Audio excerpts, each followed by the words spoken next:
কলকাতা মেট্রোর 20 কিলোমিটার পথের কাজ আটকে জমি জটে, রাজ্যকে দুষল rail. Hi everyone, welcome back to my channel অঞ্জনার ব্যঞ্জনা। বন্ধুরা, তোমাদের সকলকে আমার এই ছোট্ট ইউটিউব চ্যানেলে স্বাগত জানাই। কলকাতা মেট্রোর বিভিন্ন রুটে প্রায় 20 কিলোমিটার পথের কাজ আটকে আছে জমি জট কিংবা ইউটিলিটি ডাইভারশনের মতো সমস্যার জেরে। এমনটাই জানালো কেন্দ্রীয় রেল মন্ত্রক। তৃণমূল কংগ্রেসের সাংসদ কল্যাণ বন্দ্যোপাধ্যায় সংসদে মেট্রো নিয়ে প্রশ্ন করেছিলেন। এর জবাবে কেন্দ্রীয় রেলমন্ত্রী অশ্বিনী বৈষ্ণব জানিয়েছেন, মোট 4টি মেট্রো করিডোরে মোট 52 কিলোমিটার পথে কাজ চলছে। তবে তার মধ্যে চিংড়িহাটার 366 মিটার সহ 20 কিলোমিটার পথের কাজ কার্যত থমকে আছে। এই আবহে আটকে থাকা মেট্রোর কাজ নিয়ে জট কাটাতে রাজ্য সরকারকেই পদক্ষেপ করতে হবে বলে দাবি অশ্বিনী বৈষ্ণবের।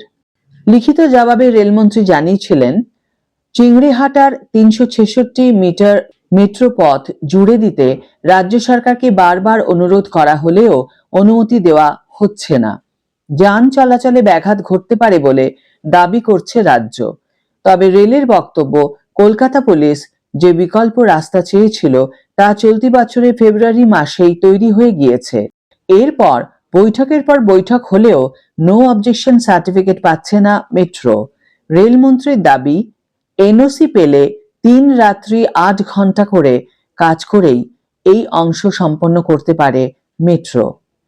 এদিকে জোকা থেকে ধর্মতলা রুটে পার্পল লাইনে 14 কিলোমিটার মেট্রো পথের কাজ জমি জটের জেরে থমকে আছে বলে জানিয়েছে রেল।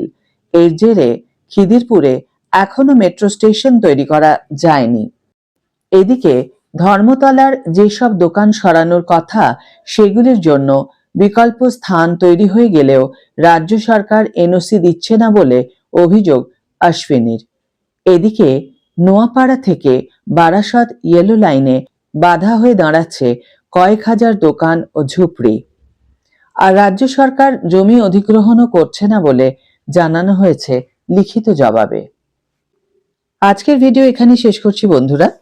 ভিডিওটি যদি কার্যকর বলে মনে হয়ে থাকে তাহলে অবশ্যই একটি ছোট করে লাইক দিও, শেয়ার করো বন্ধুদের সাথে, কমেন্ট করে জানিও তোমাদের মতামত। যারা এখনো আমার চ্যানেলটিকে সাবস্ক্রাইব করনি তারা অবশ্যই চ্যানেলটিকে সাবস্ক্রাইব করে আমার পাশে থেকো। আর যারা অলরেডি সাবস্ক্রাইব করে দিয়েছো তাদের জন্য আমার অনেক ভালোবাসা এবং অনেক ধন্যবাদ।